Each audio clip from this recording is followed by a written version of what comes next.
Ezekiel 16:49 says, look, this was the iniquity of your sister Sodom.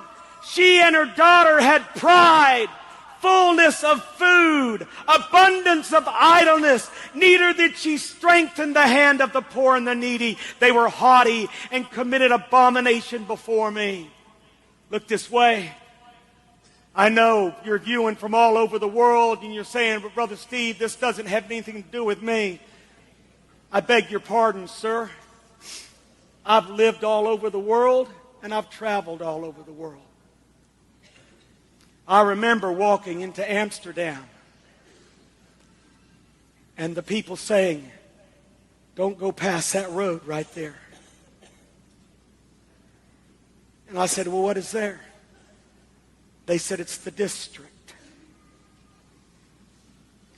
And I remember David Wilkerson, who was my spiritual father. He said when he went there to the red light district,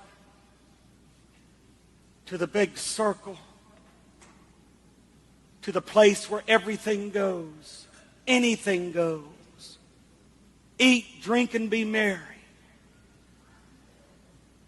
Said when he went through the gates of that area, he started to vomit. And he ran as fast as he could the other direction. America, could I speak to you for a minute? Full of pride, lust, stuck on yourself. This is America. And I've been on my knees before and I've said, Jesus, when is judgment coming? I remember going to a homosexual rally.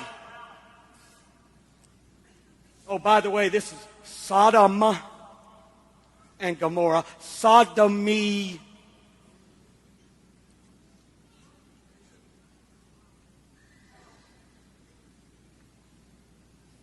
I remember going to a rally,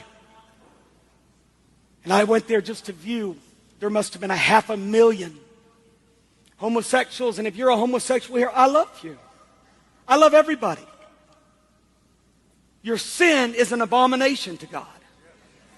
And I remember looking at men sodomizing one another in the grass at the Washington Mall. And then I walked a little bit further, and two women were embracing one another totally nude. And I went up to the police who were on horseback, and I said, sir, that is against the law. And this is what he said. I can't stand it either. But we're just going to leave them alone, and we know they'll go away.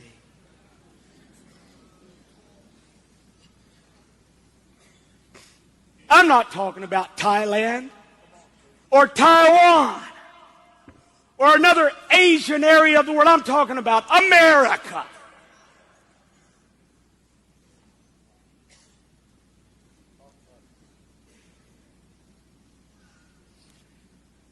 Abominations. You know what abominations are? Those things that are morally disgusting to God. Sir, let me tell you something. When you lock lips with your gay lover, you are committing an abomination before the Lord. Oh, by the way, I don't need any friends.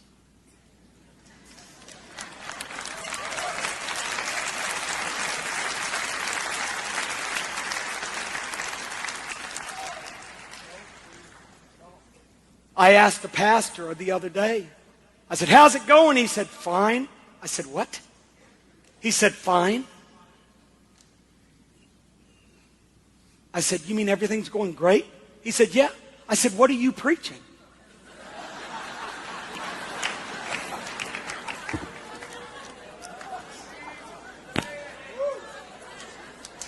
saying that to you, sir, ma'am. What's coming out of your mouth? Jesus said if they hated him, they would hate you. And don't talk to me about crowds. I've seen crowds. I've been in crowds. I preached in stadiums and arenas. It means nothing. Jesus had the crowds and he said, hey, drink my blood. Eat my flesh. And they said, this is too difficult for us. They basically did this. Stay out of our lives. We enjoy where we're at and what we're doing.